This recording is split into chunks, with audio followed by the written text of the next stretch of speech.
Right folks, so today I'm going to be making a video just about the type of equipment that you'll need when you're starting out into pike fishing, or even if you've been at it a couple of years. Look, these videos are for everyone and anyone that needs it. So first things first is a mat, a good landing mat.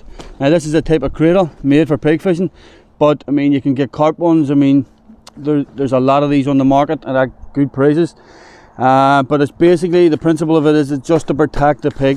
I mean, look at the padding, nice and thick, just to protect the pike from the ground. But also I think with a cradle, when you unhook a fish, bring it in here in the net, you've got a lot of control over the fish, over the pike, depending on what size it is. You can even get in there, kneel over the fish while you're unhooking it, which is probably the best way to unhook a big pike especially. Again, you can literally just have a mat like this.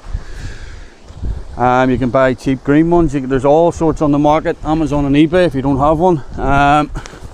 But it's essential just for keeping the pike protected and getting the job done. Now then, another essential piece of equipment is unhooking long nose pliers. Now again, these are just cheap ones. I've had them for years now and they do the job. I mean, you need to get down the pike's mouth, depending how far the trebles are down, to unhook them, and you don't want to come in contact with their teeth, but you will. Everybody does. Sometimes you'll get sliced up, but look, that's pike fishing. Long nose pliers are essential in pike fishing, and cutters, just in case a problem arises. You can get in and cut the hooks, or they will deal with problems sometimes that you will run into throughout your pike fishing career. They're very, they're another essential piece of equipment. Again, these could be a bit longer, but look, what I tend to do is go through the gill rakers if I need to cut the hook or do whatever, and they've done the job. They've done the business for me over the years. Another, it's a given. This one is a good big net. Now this is a medium sized net, but I mean it's perfect. I mean I've other big ones in there, but I mean it's small, it's lightweight, and it's still big enough for all fish, all pike. I mean, I see guys coming into pike fishing from other disciplines in the fishing world, and they're using pretty small nets. They're using nets that aren't deep enough. I mean, trout nets, things like that, coarse nets, and simply, I mean, you need a good big pike net to get the job done, because you're going to be, hopefully, you'll be dealing with big fish, and I mean, even smaller pike are very long, and you need a big net. So now we're going to talk about rods, reels and bait alarms and bait detection. So the sort of reels that you need, I mean you can use anything realistically, but 9 times out of 10 most pike anglers go for bait runners. Right, bait runner basically means that right now it's locked up. Once I click over the bait runner drag, it free spools. So that means when a pike takes off with the bait, doesn't feel any resistance, and then once you want to then reel down to strike into the fish, you click that over and it's tight again. Also you can get things like big pits, quick drags. There's a lot on the market, but most pike anglers will all use bait runner systems. Regarding rods, so you can use anything in pike fishing from about 10 to 12 foot. You can use carp rods, pike rods, dedicated pike rods. These are Fox pike rods, 10 foot. I prefer a 10 foot rod. I used to use 12 foots. I'm not fishing massive lakes, so 10 foot suits me perfect. Again, all these types of rods will have a test curve. So this is a 10 foot 3 pound model. They go right up to 3.5, 3.75. I mean, personally, if you're lobbing big baits, big distances, maybe 3.5 test curve, but 9 times out of 10 a 275 3 pound test curve rod's perfect. Personally, about 3 pound or 3.25 is a perfect day bait rod.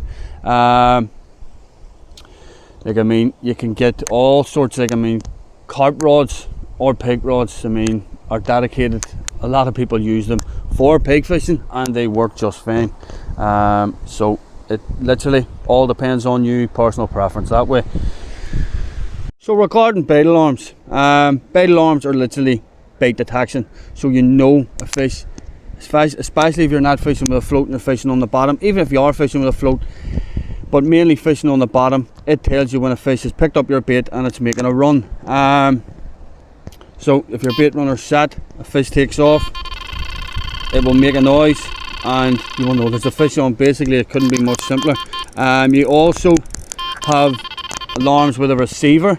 These also have a receiver, which I can sit with the receiver in my bivvy or wherever I'm sitting, and the receiver will also go off to let me know which alarm's going and what rod to run to. Basically, just to get you on your rods as quick as possible. Another essential piece of equipment is a thing called a drop back arm, and as the name suggests, it detects drop backs. See, what happens if a fish starts coming towards you and you've no indication on the back or the front or any sort of drop back indication?